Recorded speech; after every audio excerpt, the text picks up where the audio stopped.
Welcome to The Explainer. Today, we are unpacking a seriously revealing report from CMO Sheng Cheng. It's titled CFO Market Insight. And let me tell you, it completely breaks down this incredibly contradictory macroeconomic data we're all seeing right now. Plus, we're going to look at some highly innovative market strategies to actually shield your portfolio against global inflation. We've got a lot of ground to cover, so let's just jump right in. Okay, here's our roadmap for today. We'll start with the macro reality illusion, then move on to the case-shaped consumer. After that, we'll hit systemic fiat vulnerability, pivot over to the DePIN strategic hedge, and wrap it all up with a capital preservation playbook. So, starting us off with section 1, the macro reality illusion. Okay, let's dive into this. Right now, top-line U.S. consumer spending looks like this masterful yet entirely fragile balancing act. I mean, a 0.5% month-over-month gain in April retail sales? In isolation, that is a remarkably solid, resilient number. It totally suggests that consumers are out there swiping their cards and retail health is holding up just fine.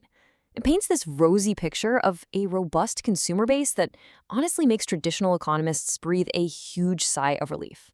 But then, bam, we hit a wall. Because if you look closer, real average hourly earnings actually fell 0.3% year over year. That is the first negative crossover of the entire year.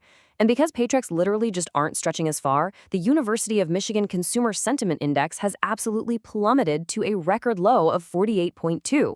So people are buying more at the register, sure, but their real wages are contracting and they feel terrible about the economy.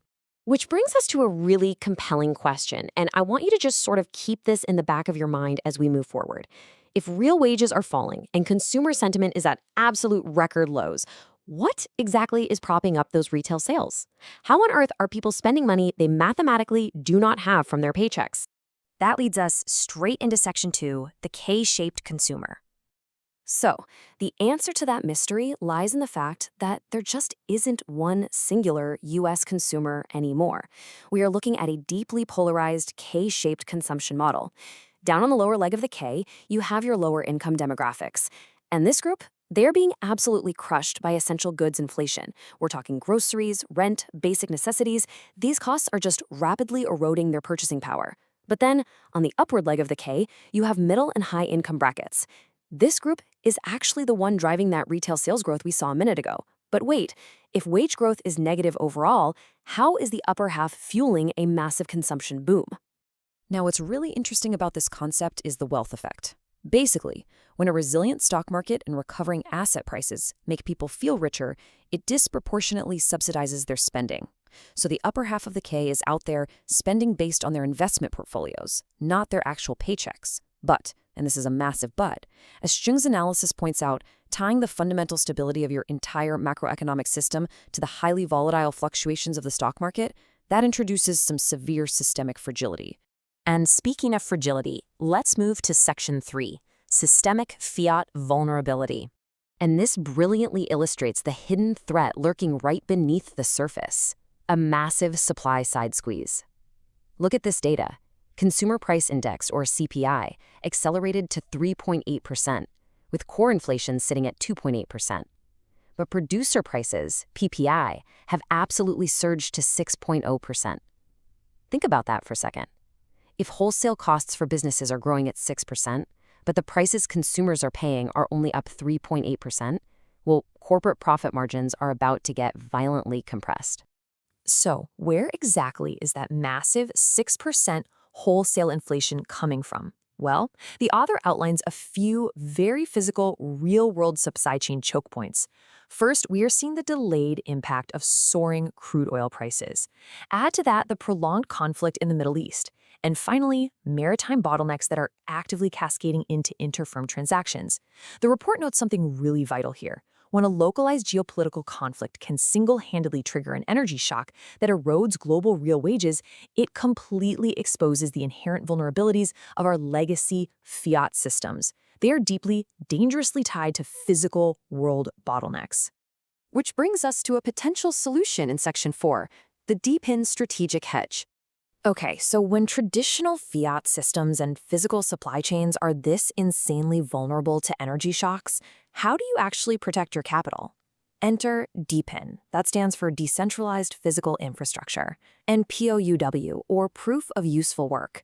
The author makes a pretty profound macroeconomic case for these technologies. Essentially, these decentralized architectures take excess stranded global energy and transform it into verifiable computational power for things like artificial intelligence.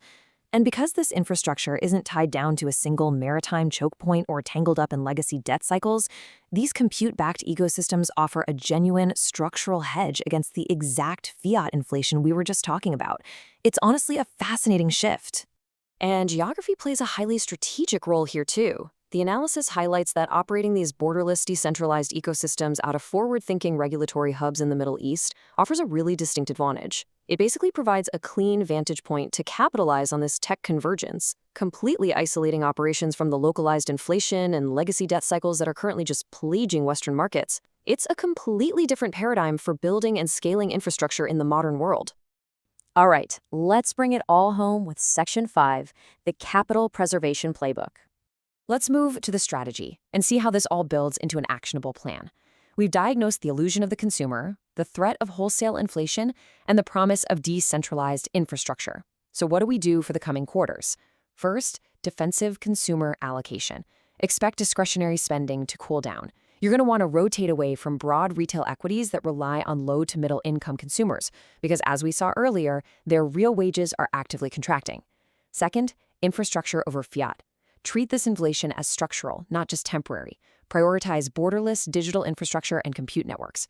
And third, hard assets and energy. Use domestic energy and hard assets as your portfolio ballast to protect against geopolitical shocks and the debasement of purchasing power. So the crucial point is perfectly encapsulated in this quote from the report. Capital preservation right now requires recognizing the difference between genuine economic growth and liquidity-driven wealth effects. Literally, that is the golden rule right now. Do not mistake a stock market rally for fundamental, on-the-ground economic health, especially when the underlying supply chains are flashing massive warning signs. I want to leave you with this final provocative thought. Given this intense K-shaped divergence we've explored today, how are you stress testing your own portfolios against a potential pullback in consumer spending? Are you relying just a bit too much on the wealth effect, or are you actually looking at structural hedges like decentralized infrastructure? It is absolutely a critical time to evaluate where your capital is truly secure. Thank you so much for joining me to unpack this highly insightful analysis. Keep learning, always keep questioning the data, and I will see you on the next explainer.